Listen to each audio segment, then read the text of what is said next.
Faridabad sector 12 DC मुख्यालय पर जिला उपायुक्त यशपाल यादव ने प्रेस कॉन्फ्रेंस कर फरीदाबाद शहर की जनता से अपील किया है। यशपाल यादव ने कहा है कि पंचायत की जमीन पर अवैध अतिक्रमण न करें, अन्यथा उचित कानूनी कार्रवाई करनी होगी। उन्होंने कहा कि पंचायत की जमीन से आवास हटाने की मोहलत दी जाएगी। साथ ही उन्होंने ये भी बताया कि लोगों को एसडीएम कोर्ट में इसकी शिकायत भी कर सकते हैं और ऐसे काफी मामलों में एसडीएम कोर्ट ने निपटारा भी किया गया है। वहीं प्रधानमंत्री द्वारा शुरू की गई आयुष्मान भारत स्वास्थ्य योजना के बारे में भी संक्षिप्त जानकारी दी गई।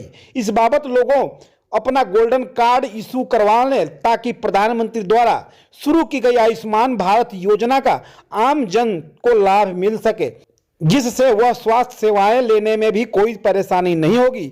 आइए सुनते हैं यशपाल यादव जिला उपायुक्त फरीदाबाद का क्या कुछ कहना है प्रेस वार्ता को लेकर। शुक्रिया मैं अदा करना चाहता हूं क्योंकि आपके माध्यम से हम लोगों तक जल्दी से और तेज़ी से पहुंच पाते हैं और जो मैसेज देना चाहते हैं वो उन तक पहुंचता है। तो आज दो महत्वपूर्ण विषय थे कम से कम जिनके ऊपर हमने बात की है। सबसे पहले तो इस देश के अंदर सभी लोग स्वस्थ रहें, ऐसा सरकार की तरफ से माननीय प्रधानमंत्री की तरफ से एक स्वास्थ्य संबंधी स्कीम जारी की गई थी आयुष्मान भारत। उसके बारे में बताया गया है कि प्रत्येक व्यक्ति को गोल्डन कार्ड के लिए एनरोलमेंट अपना करवा लेना चाहिए और एनरोलमेंट किस तरह से करवा सकते हैं उसकी पूरी प्रक्रिया यहाँ पर बताई गई है। एक ये महत्वपूर्ण विषय है।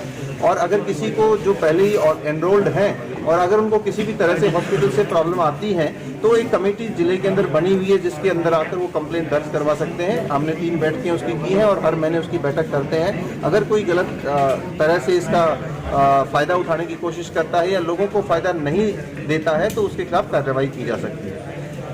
दूसरा एक बहुत ही महत्वपूर्ण विषय था जिसके अंदर ज़मीनों के अंदर जो अतिक्रमण होता है और विशेष तौर पर जो पंचायत की ज़मीनें हैं जिनके ऊपर अतिक्रमण होता है उनको अतिक्रमण मुक्त करने का अभियान हम चला रहे हैं। Punjab village common land act के तहत ये सखियाँ जो एसडीएम्स होते हैं AC फर्स्ट रेट के तौर पर उनके अंदर निर्धारित होती हैं और वो उनके खिलाफ फैसला दे सकते हैं।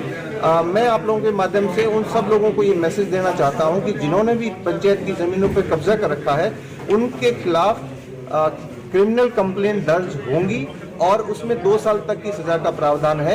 आज तक शायद इस तरह का भी कार्रवाई नहीं की गई है, लेकिन उनके खिलाफ आगे अगर अतिक्रमण करते हैं या अतिक्रमण करके बैठे हुए हैं तो उनके खिलाफ इस तरह की कार्रवाइयां होंगी। तो मेरी उनसे बड़ी विनम्र प्रार्थना है कि आप अपने कब्जे को मुक्त करके ज़मीनें पंचायत को वापस लौटा दें, क्योंकि अगर AC फर्स्ट रेट ने उसका एक बार निर्णय कर दिया और वो फाइनलाइज हो गया तो आपके खिलाफ निश्चित तौर पर क्रिमिनल कंप्लेंट दायर होंगी। तो हम ये लक्ष्य अपने लिए भी निर्धारित करके चल रहे हैं। पिछले 4 महीने के दौरान काफ़ी सारे केसेस हमने डिसाइड किए हैं और आने वाले 3 महीने के दौरान जो केसेस हमारे पास आज के दिन पेंडिंग हैं उन सभी का हम निर्णय करेंगे और उन सभी ज़मीनों को जो अतिक्रमण का शिकार हो गई हैं उन्हें अतिक्रमण मुक्त करने का प्रयास इस दौरान हम करेंगे।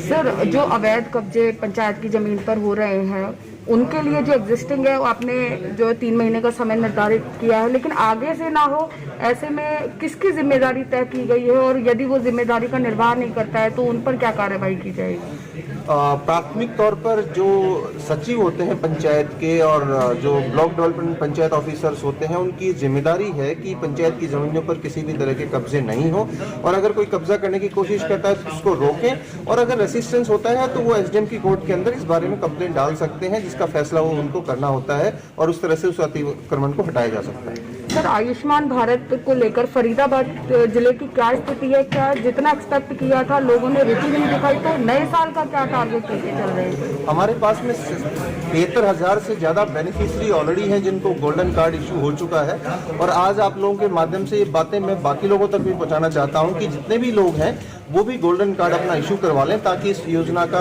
फ़ायदा उन लोगों को मिल सके। हम ये चाहते हैं कि ज़्यादा से ज़्यादा लोगों को फ़ायदा इस बात का वहाँ तक पहुँचे ताकि माननीय प्रधानमंत्री जी का और सरकार के द्वारा जो एक नई एक सुविधा दी गई है उसका वास्तव में ही फ़ायदा लोगों तक पहुँच पाए। सर, जो पात्र